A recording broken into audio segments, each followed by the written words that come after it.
chef de la junte au pouvoir en Guinée, le général Mamadi Doumbouya, a annoncé la création d'une direction générale des élections en vue de l'organisation le 21 septembre d'un référendum sur une nouvelle constitution, suscitant de vives réactions de partis politiques.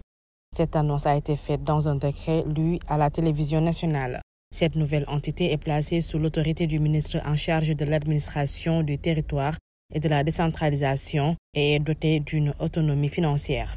Selon le décret, elle sera notamment chargée d'organiser les élections politiques et les référendums en République de Guinée et d'établir et réviser le fichier électoral biométrique. Elle doit aussi participer à la création et à l'opérationnalisation d'une force spéciale de sécurisation des élections. Pour cette session 2025 du BPC, brevet d'études du premier cycle, 606 922 candidats se sont effectivement présentés dans les 1006 centres de composition de la Côte d'Ivoire répartis dans les 41 directions régionales du ministère de l'Éducation nationale et de l'alphabétisation.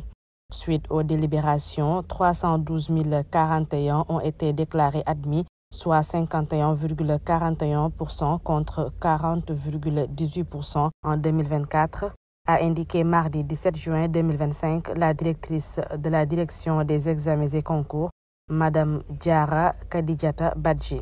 Elle a relevé que le taux national de réussite connaît une avancée de 11,23 points par rapport à l'année précédente.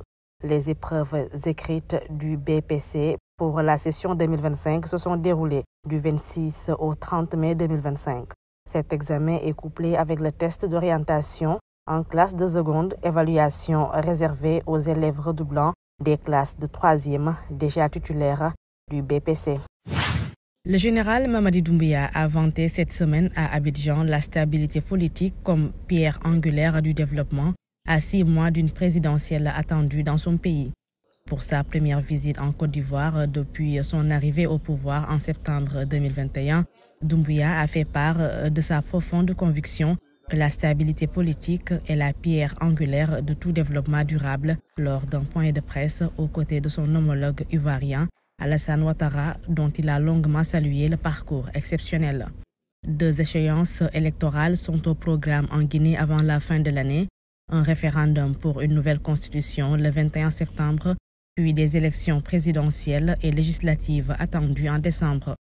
Divers sujets allant des relations économiques bilatérales à la situation sécuritaire des 2 pays et dans la sous-région ont été abordés. Face à la dégradation persistante de la situation sécuritaire, le gouvernement malien a annoncé la création d'un commandement des opérations spéciales.